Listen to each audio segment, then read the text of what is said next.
3, 2, 1. You ready? You're listening to the Real Pineapple Podcast Network.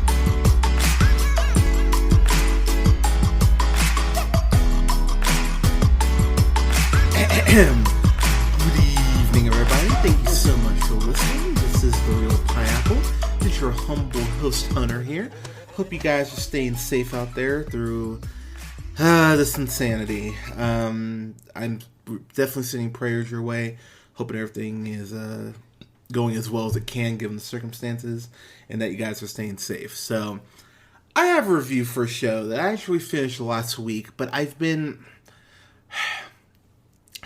not hesitant is not the right word. I've been kind of unsure on how to approach this review, if I'm being completely honest, as I try to be whenever I record for you guys. So I'm reviewing hashtag, and I'm putting the hashtag in there, hashtag BlackAF, which is the newest Netflix show by Kenya Barris, who, of course, you know from Blackish is the big one that a lot of people know him from. I did not realize he wrote the latest Shaft movie, which I actually enjoyed. Didn't love, but enjoyed. He also did, of course, did Grownish. He's on the writer on there, and Mixedish.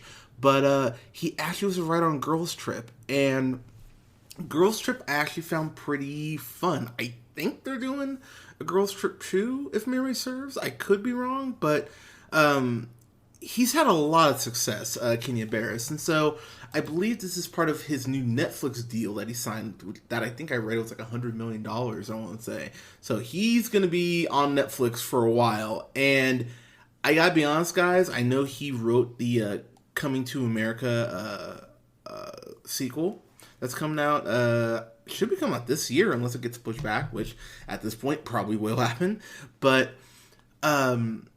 I gotta be honest, guys, if this is the type of quality he's going to be bringing to Netflix, I'm really worried moving forward. I'm worried about Coming to America now, if I'm being completely honest, because of this show.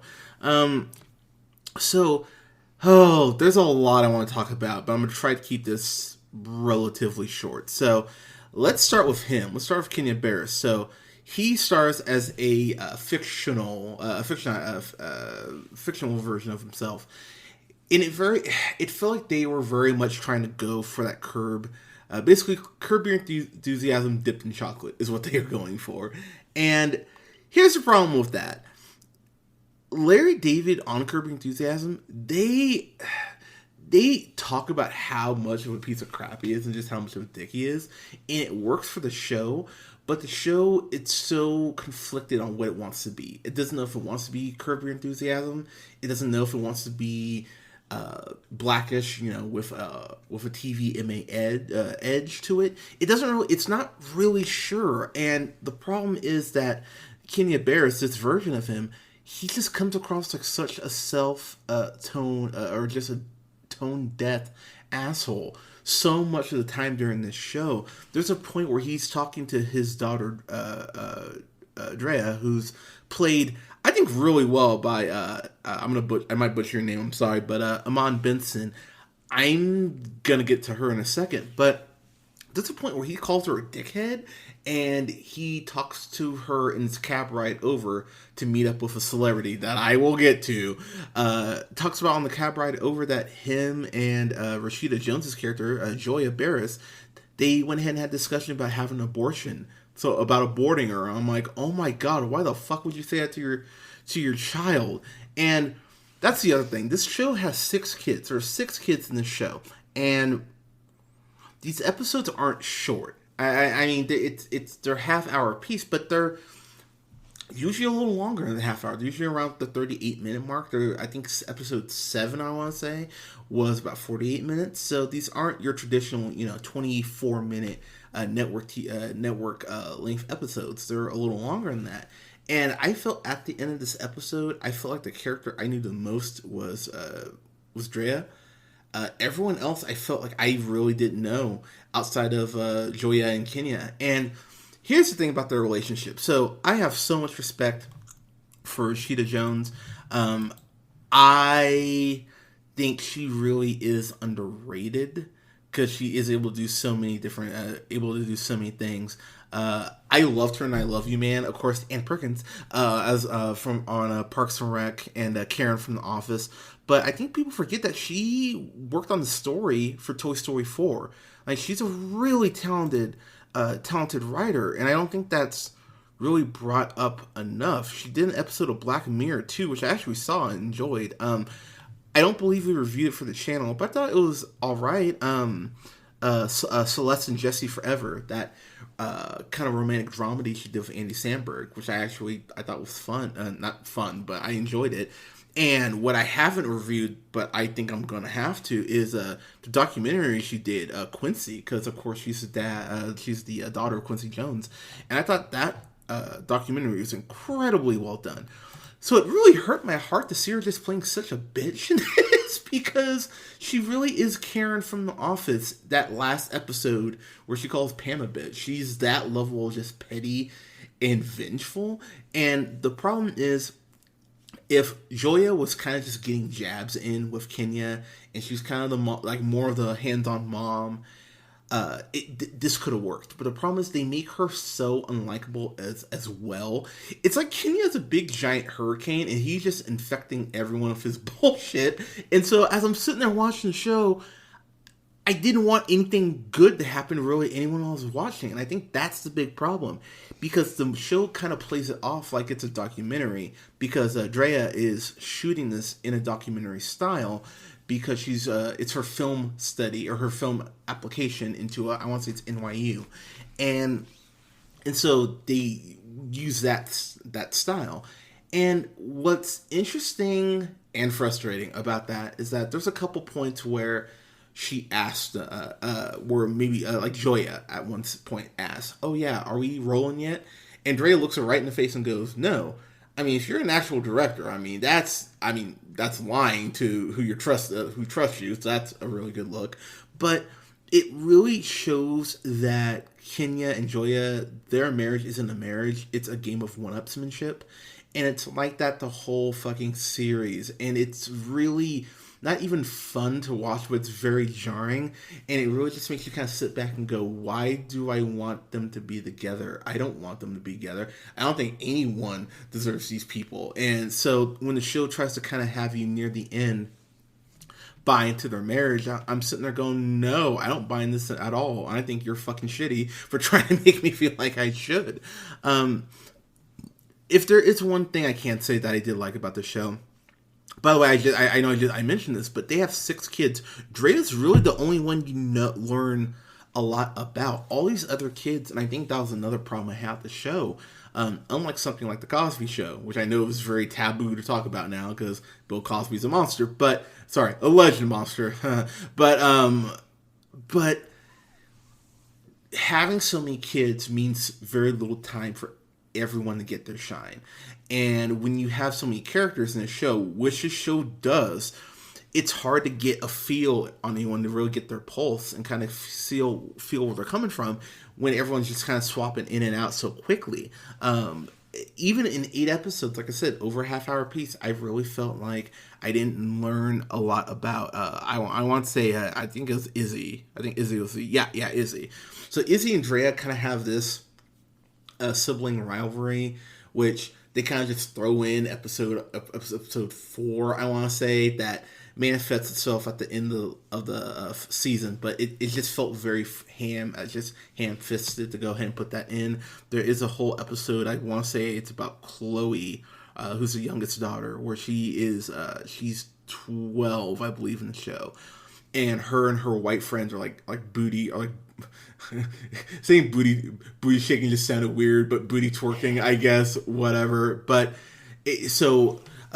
Joya has to have that conversation with her about, why are you putting this on your Instagram and all that. And I found that episode kind of interesting because it does point out, as Drea brings up, this whole concept that we go ahead and we treat black kids, or in particular black women, older than they actually are, like, and how they've done studies on that, and it's called adultification is the actual term for it now. And the show has these almost shining light moments where you go, oh, okay, because it'll throw in something like that, or it'll throw in a historical fact that the first episode where Kenya is really unlikable, he might be his most unlikable episode one, and I will give the show this. Kenya got a little less annoying as the show went on, but episode one, though, I just wanted to choke him. But he has this whole diatribe about how showing off, how having swagger, how I think the term he uses is how dripping is in our DNA, and he goes back historically to talk about where the term Sunday best came from. And I have to admit, as a person of color, I had no idea that's where the term Sunday best came from, and that really makes me go, God, I never want to use that term ever again. Like, wow, because Sunday best was a term that was used when back in slavery times, where, because things are so even now, but back in slavery times where slave owners would go ahead and give the slaves their best like church clothes, like buy them church clothes to go ahead and wear to church, so that they could go ahead and negotiate with other slave masters, because Christianity. And I'm sitting there watching, I went, that can't be true, bullshit. Looked it up, yeah, it's true, and it's a very oh wow sort of moment. And so I have to give the show credit for that. There's another episode, I want to say it's episode 6, I want to say, where Joya is talking about kind of her journey and the fact that she is half black, and how she's being quizzed, like, where do you eat, like, what's the nearest soul food place, name the Jackson 5, and all of this. And I'm sitting there going, as someone who has friends that are mixedish, as it were, I understood where she's coming from, because that's a conversation I've had to have with people. And it was interesting to hear her perspective, but also from the female perspective, because she also brings up the fact that when the civil rights movement really hit with the women's movement, how black women were really kind of almost forced to go ahead and choose the civil rights movement, because are you more of a black person, or are you more of a woman? And I found that very interesting. I was sitting there going, okay, you know what? I really never thought about that perspective, and I find that very interesting. And then the other historical thing they bring up is about black fathers being really handicapped by this country to be dads, and how often we've had our kids taken away even before modern times. And it's the problem is that Kenya's the one delivering this shit. Kenya's talking about how black fathers are getting screwed while he can't remember his kids' birthdays, and you're sitting there like, dude, like this is good shit, but it's coming from the wrong source. It would be like, never mind. Kevin Spacey Boy Scout joke. Make your own, put in your own punchline. But it's really frustrating though from that perspective, because I think if you have to have either Joya or Kenya, for me, be likable, or at least less shitty than they are here. They have a fight at the end of episode 5 where it felt like they're going to break up. It felt like they're going to do a breakup storyline. But then they end up going on vacation together and avoid each other the whole fucking time, because Joya lies about this book signing, and it almost destroys their marriage. And that was really the point where I just went, you guys are just not compatible. And they're kind of talking throughout the documentary here and there about how, there's this one episode where they go to this one music festival, and they're kind of talking about how they took Molly one time, and how, they had to, their babysitter, they'd already dropped off one of the kids, or I think the kid at the time, and the babysitter went, oh, I have an emergency, brought the kid back, and they were on Molly tripping the fuck out, and how they never got to really have, that young adulthood, because I think they said they had their first kid, at 23, I want to say. And it's like, okay, that sucks, but if you're 23, are you not using condoms? Are you, come on now? And I know that would have been, oh god, that would have been early 90s, late 80s if they're having sex, but, and I know we know a lot more now than we did then, but come on, condoms, people, and so it's really kind of more of a boo-hoo sort of thing when you hear them kind of talking about not having not having childhood. It's like, well, or not being able to kind of wild out. It's like, well, you guys chose this, and it's really frustrating because it comes across so entitled at points, because a lot of things we're talking about are just such, not even, I was gonna say they're basic white people problems, but that's not true. It's stuff like, oh, I can't get this race car that I want, or oh, this chain makes me feel like I'm showing off too much. Like, it's these very specific problems that I don't think most black people are gonna be able to relate to. So when they go ahead and weave that into the story, I'm kind of sitting there going, well, all right, I can't relate to this. I can't relate to having this Vin Diesel car, which is one of the best jokes in the whole fucking show. There's a dialogue. They go to the Kenya and the family. They go to some hotel. I want to say not the Ritz Carlton. I cannot. I think it's a 4 seasons, but they go ahead and they go to this buffet, this brunch, and they run into Steve. I cannot remember his last name. I know he created Frasier. He actually did more shows that I like. Steve Levitin, that's his name. He went ahead and he's created a lot of stuff that I really enjoyed. Going through the list, I was like, wow, I did not realize that he did all these shows. But he did Just Shoot Me. He did Modern Family. He did Greg the Bunny. I really liked Greg the Bunny. And I want to say he did I want to say he did Frasier too. But I mean, he's been very successful, which, I mean, hey, good for him. But that's probably one of the hardest laughs I got the whole show in 8 episodes was in the first 10 minutes. And it was because of him. So I don't know what that really tells you, but I have to get to the thing about this show that I wanted to throw something through my TV.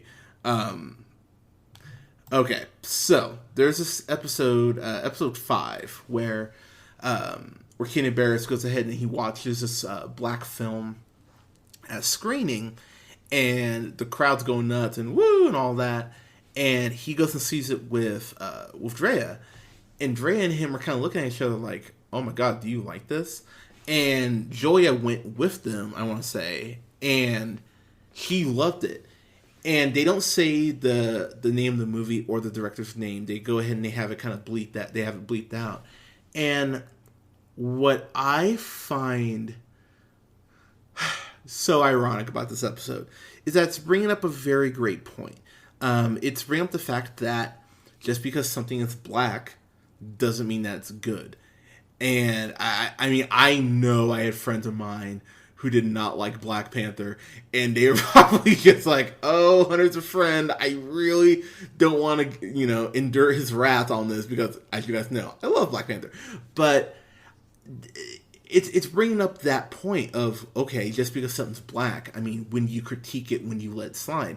And you've heard me talk about this on the podcast many times. Just because something's a black film doesn't mean I'm going to go ahead and give it all the praise in the world just for existing. I think that's a incredibly dangerous slippery slope to go on. We should have higher expectations of ourselves to go ahead and not just exist. We should be trying to thrive.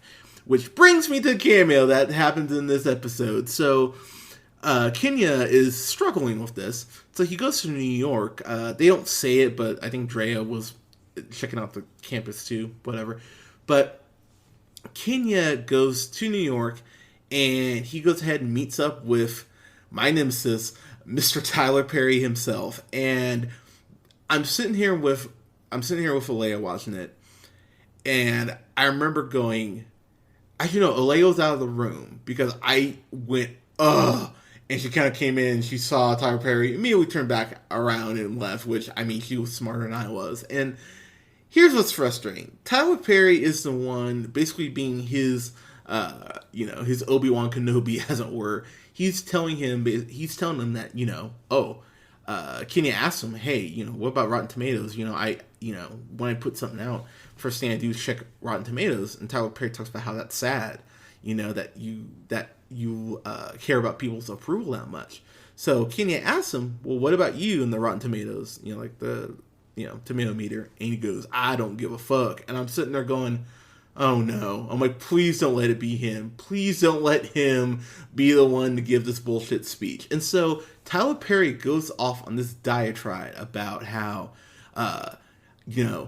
I understand that some people aren't going to get my stuff. By the way, he says white people. He's talking about, he flat out says it, like, oh, I understand why white people don't get my stuff. And why are these black filmmakers seeking white approval? Like, yeah, it goes on and on about how my audience understands me. We're creating something together. I speak their language. I vibe with them, they vibe with me. I'm making movies for them. I'm speaking our language. Blah blah blah blah blah. And I'm sitting there as a person of color going, "Fuck you!" Like seriously, fuck you. Where do you get off saying that shit? I think the thing that made my brain almost fucking melt is when he goes off about the Oscars. He's talking about how I don't understand how these people go up and get an Oscars. He's like, I walked out of that shit halfway through. First off, Medea, I would like to say, I think you were the last goddamn person who needs to be talking about anyone winning awards, number one. Number two, that is the only time I ever want to hear Tyler Perry associated with the term Oscar, because if Tyler Perry wins an Oscar, which God help us all, we are in the end times if that shit happens. But if Tyler Perry wins an Oscar, I think that'd be enough for me to never watch Oscars again. I think that might do it. Yeah, Dark Knight not getting Best Picture nomination, that was fucking terrible. Black Panther not winning Best Picture, terrible. I think that might be enough for me to go, yep, I'm out, I'm done. Because Tyler Perry talking about critiquing anything is just, it's adorable. It's like Jeffrey Dahmer making fun of your eating habits. Like, dude, give me a fucking break. Like, Tyler Perry's the last person who needs to be talking about anyone's creativity. And the thing I think the most about that speech in particular that made me just go, nah, man, this isn't how this works for you. He always leans back on the fact that he came from the poor, he started from the bottom, now he's here. He always leans on that shit. Oh, my mom told me, don't let anyone define your blackness, you define yourself. And it's like, look, I'm telling you that because you are a black director and you've had, for some reason, the success that you've had, you have even more of a responsibility to not fucking settle. And Tyler Perry settles over and over and over again. You've heard OJ on the podcast. I think I might have brought up before. OJ told me off mic one time, he was like, look, Tyler Perry did all these Medea movies, built his empire. Now he owns his own studio. You've seen Tyler Perry studios. He had a giant grand opening for it, 18 sound stages. What was the first movie he puts out under his own studio? Tyler Perry's A Fall from Grace, which is one of the shittiest movies I've seen this year. So he has even less room to fucking talk. He finally had a chance where he doesn't have to answer to anyone but himself, and that's what he goes ahead and puts out. Fuck him. So that whole speech in particular, I was dropping points by the second, the more he kept talking. And also, by the way, just because you're seeking approval doesn't mean you're seeking white approval. All due respect, actually, wait, what am I saying? All due respect to Tyler Perry, fuck Tyler Perry. But here's the thing. Get Out won an Oscar a couple years ago. Mahershala Ali, he's won back-to-back years Best Supporting Actor. We are getting opportunities more so than ever before. And all due respect to Tyler Perry, again, why do I keep kind of... See, this is how nice I am. I'm trying to be nice. But honestly, though, of all the people to go and talk about that, you have more of a platform than ever before to go ahead and influence black cinema. And you continue to put out this coonish crap over and over again, making your money and leaving and refusing to evolve or attempt to get better. Why should I listen to you? Why should any black person listen to you, if I'm being completely honest? And I know that someone will bring up the whole, well, he paid for, what was it, 10,000 people's groceries or some shit like that. Yeah, that's amazing. But again, what does he use? What kind of money does he have to go ahead and do that? Blood money from all the people and all the ignorant shit he's put out. So, yeah, but this show ends. The season ends with basically the daughter saying, because earlier in the whole series, Kenya had brought the fact that he makes, and I'm paraphrasing the line, but he says, me and your mom fight. Like, I'm more concerned for when the fighting stops, which is such a poisonous fucking thing to say. And Drea basically ends the whole series or the whole season going, my family and I, we fight, but that's how we grow. It's like countries, having war in order to grow. And I was like, that's not why countries have wars. Typically, it's because they want, their oil or something like that. So when she used that analogy, I was sitting there going, really? That's the one you're going with? And I believe the last line she says is, and if I know my family, we're going to be fighting for a long time, which is such a bleak way to look at your family, but it's supposed to be some sort of hopeful moment. And I thought that was actually worse, that's how they went ahead and played it. I would have turned down her application just on principle, just for ending it like that. Wrapping up here, like I said, there are some historical moment stuff that I did enjoy. I'm leaving out a lot of stuff, a couple other things I just didn't enjoy. He has, Kenya has this kind of diatribe about, keeping your homies, keeping your homies with you. And he's got this, brother named, Brooklyn, I want to say, Broadway, pardon me, that he keeps around, kind of like his, that friend who keeps it real with him. And I was sitting there, and Broadway's a piece of crap. He just walks into the fridge, opens up a thing of orange juice, and drinks straight from the carton. He's taking their mail. It looked like they got like a check or something like that. Just takes the check, puts it down his pants. I'm like, why the fuck are you keeping him around?